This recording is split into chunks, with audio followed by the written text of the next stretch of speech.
On parle toujours, tous les jours, on parle de chloroquine, des essais en cours. On sait qu'il y en a un qui commence aujourd'hui, coordonné par le CHU d'Angers, avec 33 hôpitaux français qui y sont associés. Et puis il y a ceux qui reviennent à un vaccin. On rejoint le professeur Camille Loge, qui est directeur de recherche INSERM à l'Institut Pasteur de Lille, le BCG. Alors ça nous renvoie pour certains, à beaucoup aux jeunesses, à notre enfance, on va le dire. Voilà, le BCG. Alors, c'est une piste, professeur? Oui, bonjour. Bien, c'est une piste éventuellement, en effet. Et là, on se base sur les capacités du BCG à protéger contre les maladies respiratoires autres que tuberculose. Ça a été montré pour d'autres maladies que le Covid, bien sûr. Ça a été montré notamment pour la grippe, dans un certain nombre d'études épidémiologiques, mais également dans les études expérimentales. Donc on pense qu'il y a peut-être un espoir là pour le Covid aussi. Est-ce que vous le testez vraiment? Est-ce qu'il y a des essais cliniques qui sont faits sur des patients? Comment vous testez au fond cette idée?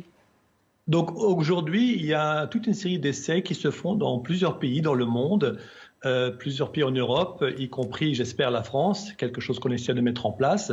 Un grand essai clinique qui se fait actuellement en Australie. Et l'idée, là, c'est de faire vraiment une étude contrôlée par placebo. Ça veut dire que la moitié des sujets qui rentrent dans l'étude vont recevoir le BCG et l'autre moitié va recevoir le placebo. Et à la fin de l'étude, on va essayer de voir si ceux qui ont reçu le BCG sont moins souvent malades ou moins gravement malades que ceux qui ont eu le placebo. C'est-à-dire qu'à quel moment vous utilisez le vaccin? C'est-à-dire qu'au tout début de la maladie? Donc l'idée, là, ce serait en effet de l'utiliser plutôt au début, voire même avant que les personnes soient infectées, pour voir si le BCG prévient dans une certaine mesure l'infection et si malgré tout les personnes sont déjà infectées, pour voir s'il atténue néanmoins la pathologie. Donc l'idée, là, c'est en fait, dans un certain nombre d'hôpitaux, de recruter du personnel de soins, donc les personnes qui sont le plus à risque de développer l'infection et la maladie, et de leur offrir soit le placebo ou le BCG dans le cadre d'une étude. Alors, comme disait Roselyne, c'est un vaccin qu'on connaît bien quand on a connu ou qu'on a reçu quand on était tout petit. Il faut recommencer aujourd'hui? Oui, oui. Il faudra recommencer? Quand on a reçu le BCG tout petit, c'est comme vous dites, c'est dans la jeune enfance. Le BCG est actuellement recommandé par l'OMS à être donné contre la tuberculose chez les nouveau-nés. Donc les personnes qui aujourd'hui sont le plus malades sont plutôt les adultes.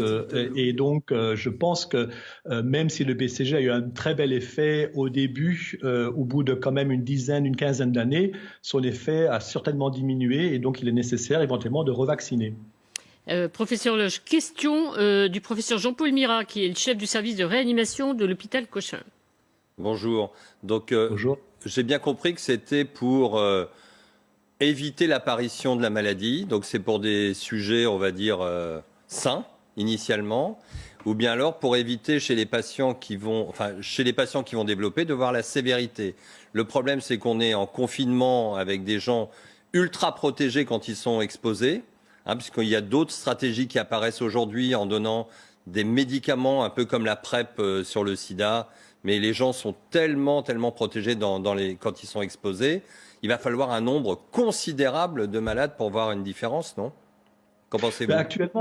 Actuellement, justement, c'est un travail qu'on est en train de faire avec ma collègue Odile Launay pour établir en fait un chiffre qui nous permet d'avoir des valeurs statistiques convenables. Vous avez parfaitement raison. Actuellement, il y a d'autres mesures de prévention qui sont mises en place, ne fût-ce que les masques déjà. Et donc, peut-être la fréquence d'infection qu'on a actuellement, et je l'espère d'ailleurs, va diminuer dans les semaines qui viennent. C'est pour ça que cette étude est une étude à grande échelle dans plusieurs pays étrangers et on essaie tous se coordonner avec le même type de protocole, avec le même type de vaccin, parce qu'il y a plusieurs BCG différents, et aussi avec le même type de placebo. Et donc, on espère quand même d'avoir des chiffres suffisamment important pour avoir une valeur statistique.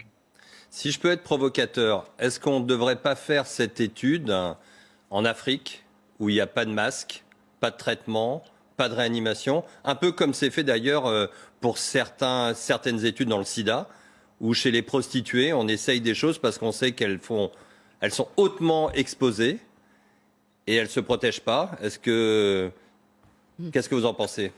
Alors vous avez raison, et d'ailleurs on est en train de réfléchir en parallèle à une étude en Afrique justement pour faire ce même type d'approche avec le BCG, un placebo.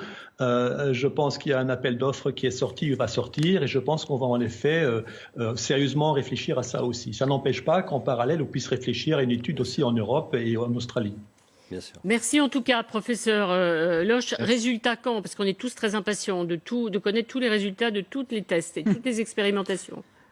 Alors ça, évidemment, c'est une bonne question. Ça dépend d'un certain nombre de choses. D'abord, la vitesse avec laquelle on peut mettre en place l'étude, la vitesse avec laquelle on peut avoir suffisamment de personnes à inclure dans l'étude et aussi la vitesse avec laquelle on peut avoir le financement pour le faire. Une fois qu'on a ça, je pense une fois qu'on a démarré l'étude, je pense qu'il faut attendre à peu près 2 ou 3 mois pour avoir les premiers éléments de réponse si le BCG fonctionne en effet très bien dans ce contexte.